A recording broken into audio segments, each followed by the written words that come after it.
Today's devotional thought comes from Jeremiah chapter 44. In this chapter, this is the end of a very long book, but what's happened here is that the people of Judah have been receiving warnings to return to God and stop worshiping idols and a false god. And uh, there was a governor of Babylon in control of Judah. He was assassinated, and the remnant there in Judah were fearing Babylonian retaliation. So they asked the prophet Jeremiah if they should flee to Egypt. He says, after receiving a word from God, no. And they say, we're going to do it anyway. So they do it. They take Jeremiah with them. And then this is why the people, after Jeremiah is prophesying to them again, warning them again, calling them to return to God and forsake their false god, this is what they say. They said they worship their false god in the past, and we're going to do it again for this reason. And it struck me today. It says, "For then we had plenty of food and prospered." This is Jeremiah 44, starting verse 17. "And saw no disaster. But since we left off making offerings to the Queen of Heaven and pouring out drink offerings to her, we have lacked everything and have been consumed by the sword and by famine." And then Jeremiah says, you guys have it backwards. You were worshiping this Queen of Heaven, not God. And in your time of, as you say, prosperity, and now you're here. The Lord has brought you here because of that. You're getting that timeline in history backwards. And it just struck me that there are reasons and the deception behind this.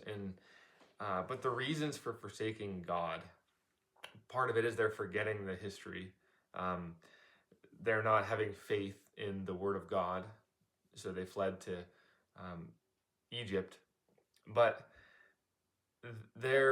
if they really believe what they're saying, that they believe that they were prospering when they were worshiping this Queen of Heaven, then just think of all the things they're forgetting about God and his faithfulness to them and his faithfulness through the prophets already to this point, and the faithful word that they have heard through him that's been passed down to this point, and all of these things. And they're saying that they are going to worship this Queen of Heaven because in their perception, in their view, it was when they worshiped this false god, that was when they were prospering.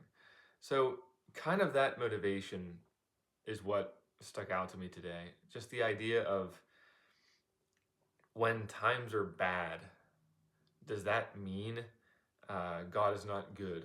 When times are not materially prosperous, when there's hardships, physical hardships, is that good reason to begin worshiping another god? In our case, money or fear, even just giving ourselves to a sin, or do we need to clear up our perspective and remember his faithfulness to us, and especially those of us who are on this side of the cross?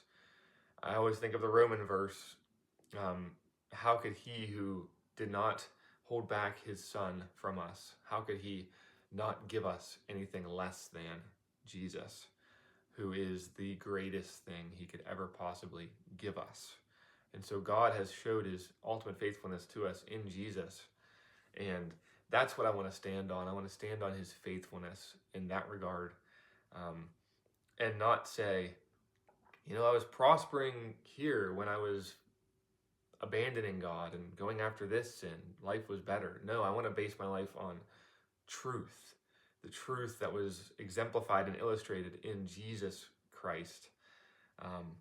And I want to turn to God and believe in him and have faith, even when I'm afraid of consequences or some physical thing coming.